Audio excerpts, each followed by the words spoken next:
Welcome back to Live Now from Fox, and time right now is 1:10 Eastern, 10:10 Pacific. We do have some breaking news to let you know about, as a California arson suspect has been arrested in connection to the spread of the ongoing line fire. Officials holding a briefing right now. We're going to pivot to that breaking news and listen in.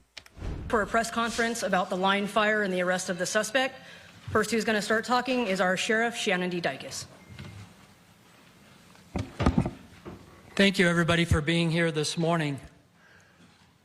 I'm Shannon Dykes, the Sheriff of San Bernardino County. That's S-H-A-N-N-O-N-D-I-C-U-S.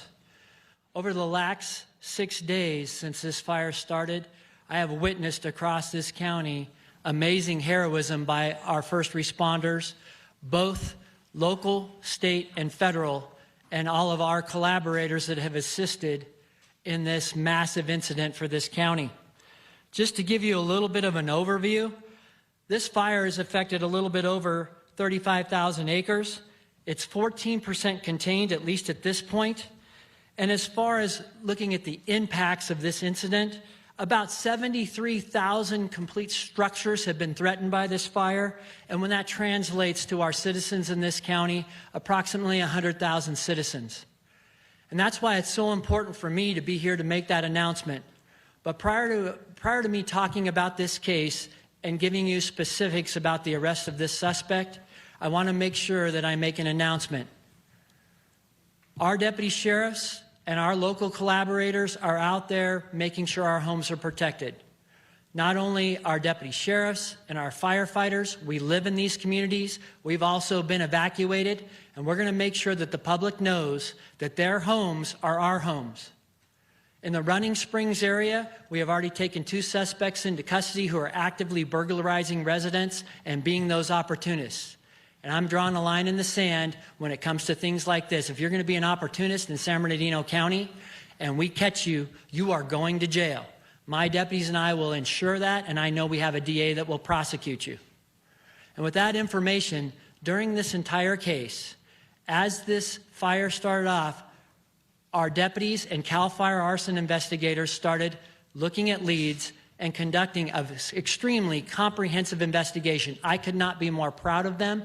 And to give you details about that investigation, I'd like to introduce CAL FIRE Battalion Chief Matt Kirkhart to start that off. Thank you.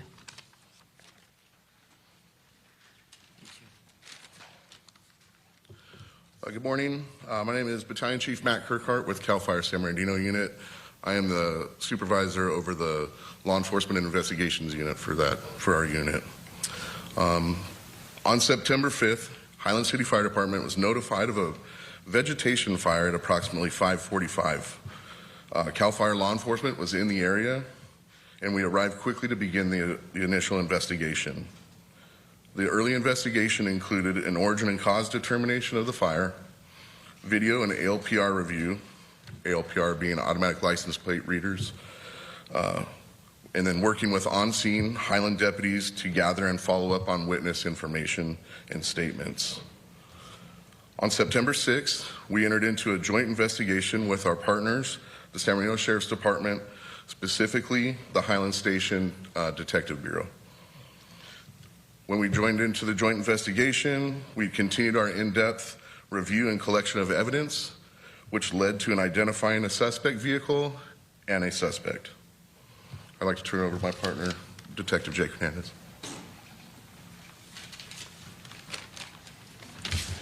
Thank you. Good morning. My name is Jacob Hernandez. I'm a detective at the Highland Station with the San Bernardino County Sheriff's Department. That's JACOBHERNANDEZ. On September 6th, I was assigned to work a collaborative investigation with the San Bernardino CAL FIRE law enforcement. On September 10th, we located and detained the suspect. At that time, we conducted a search warrant at the suspect's residence at the 1000 block of Detroit Street in the city of Norco. During the service of that warrant, evidence was located inside the suspect's residence as well as his vehicle that supported his arrest. Later last night, the suspect was booked at West Valley Detention Center for arson. As of this morning, a bail enhancement of a no bail was granted. And as of now, our reports, once they're completed, will be forwarded to the San Bernardino County District Attorney's Office for filing.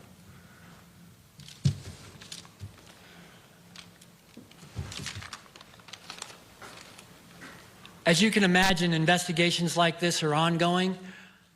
From what I know about the investigation techniques and the forensics that both CAL FIRE investigators used in our department are nothing short of amazing. It's my belief that as time goes on and we allow them to do the critical work that they're doing, that we will actually find out this suspect may have been responsible for other fires. And I'm sure there are going to be many questions about that, of the who, what, why, when, and where. And right now, I'll just simply ask for your patience as we allow them to do the brilliant work that they do.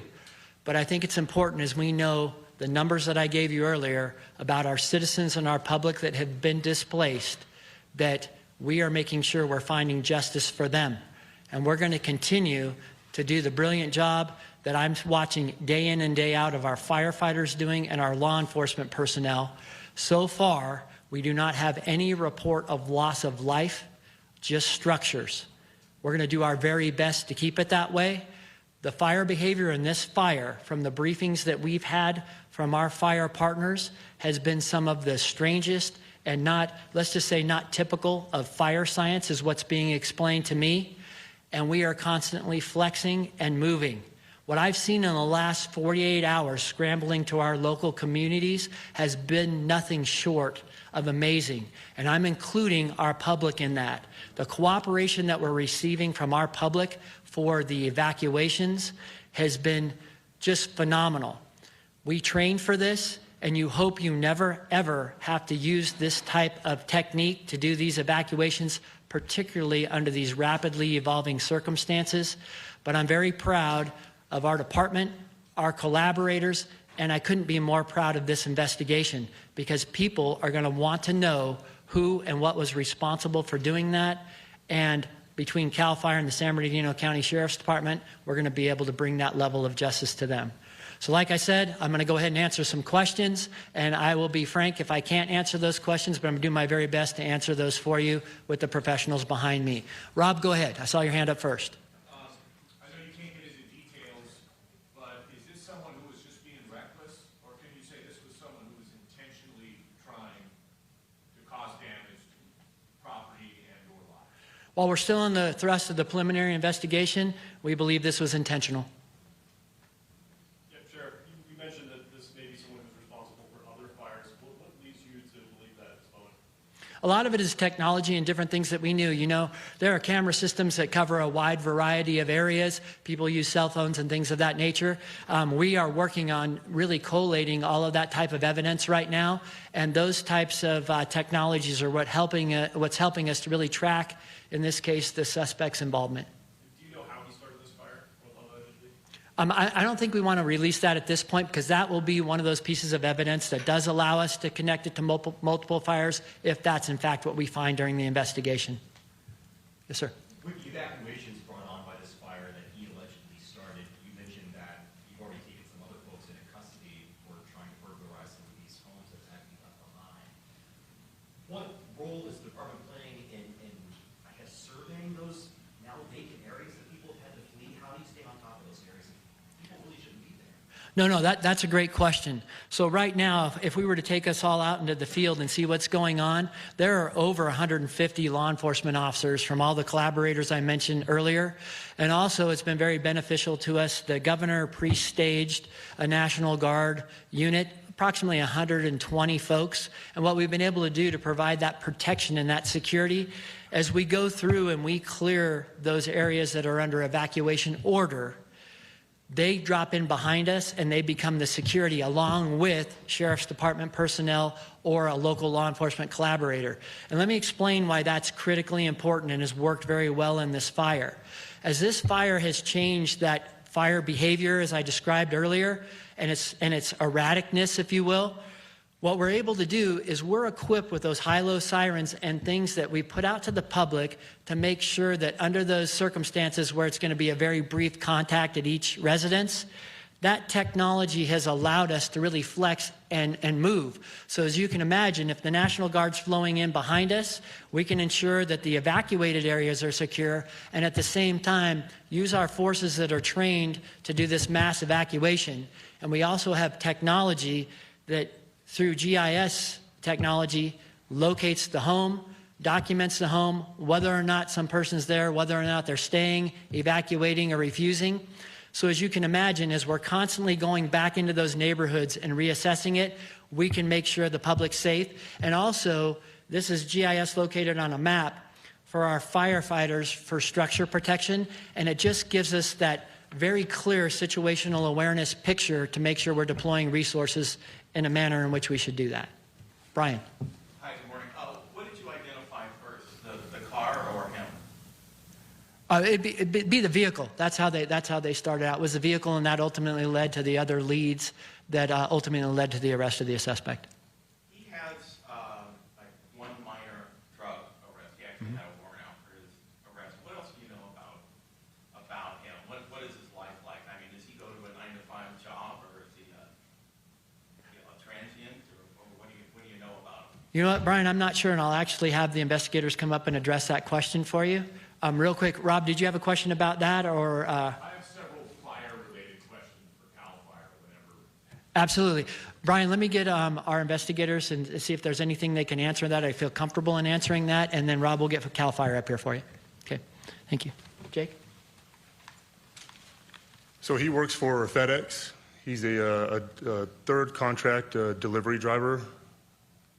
So what he does is just goes from state to state and delivers at those FedEx warehouses that need the assistance. And it was an automatic license plate reader that picked up his license plate here or in the area of the fire start, and that's kind of how you tracked him down? That's correct. How did you hit, I mean, there must have been a number of vehicles in the area at the time. How did you connect him to the fire? There were several vehicles that hit in that area. We just continued to research and do further investigation to rule out other vehicles until we ultimately came up with identifying factors to say that that was indeed our suspect vehicle. Any motive? Not that we're aware of, no. He was arrested on suspicion of, among other things, having a flammable material. Can you tell us what that is? I believe the charge was an incendiary device, but no, we're not at liberty to talk about what it was. Can I ask you some questions about the current state of the line fire and what it's doing? We saw the other two fires in Southern California really just blow up yesterday, the bridge fire and the airport fire. It doesn't feel like we saw that big of an explosion relative to those two fires yesterday. And how close is it to Big Bear right now?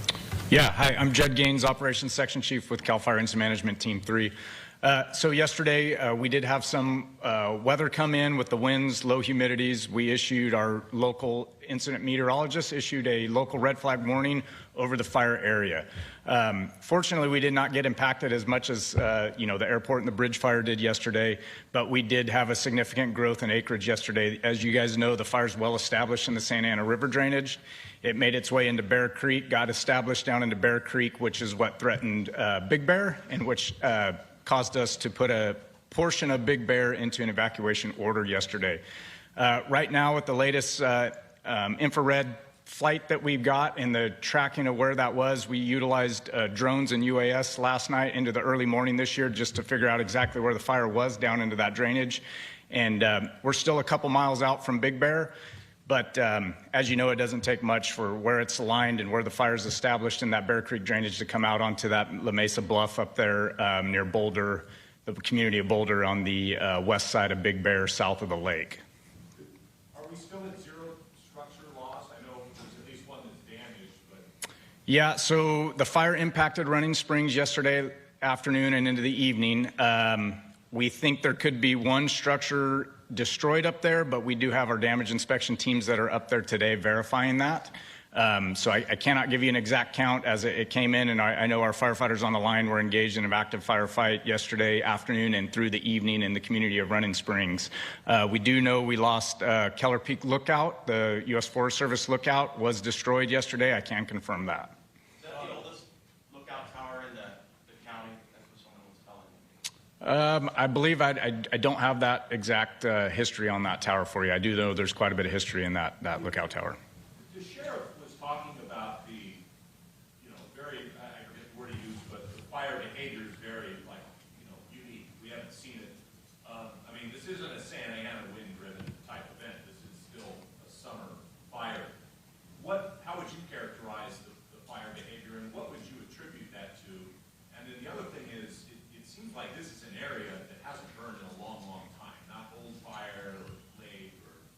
Yeah, correct. There's several factors. Obviously, the fuel loading.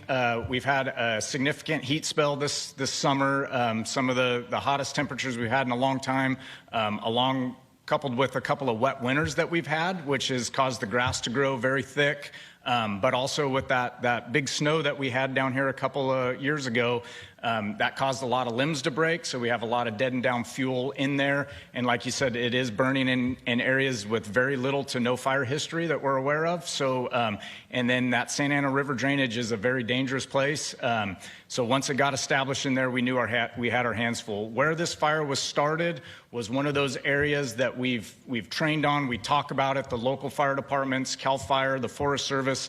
We run scenarios on this fire, and it got established in an area we did not want it to go, so it's very difficult. As you know, that terrain's very steep, very rocky.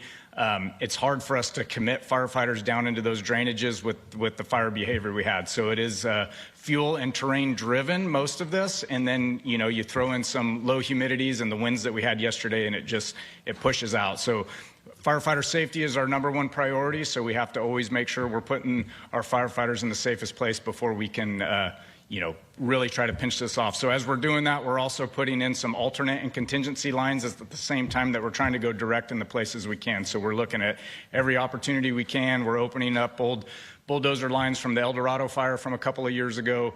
The Radford fire that they had near Big Bear Lake, we're getting all that opened up, and we're using the fuel break that the San Bernardino National Forest has put in and around Big Bear Lake. So we are using that. That's been, they've been working on that for the last 10 years, and it's great. And I think we're going to get a good foothold up there. We'll just see how Mother Nature treats us today and kind of what it does. I think after today, the weather's going to change significantly.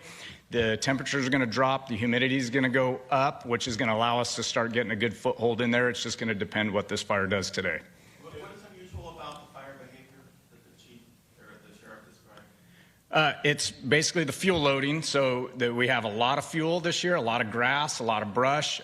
We've had a lot of dead and down from all the snow that's in there, so it's all contributing to it. And then in areas with no fire history, it's just heavy fuel loading, and then the steep terrain drives that as well.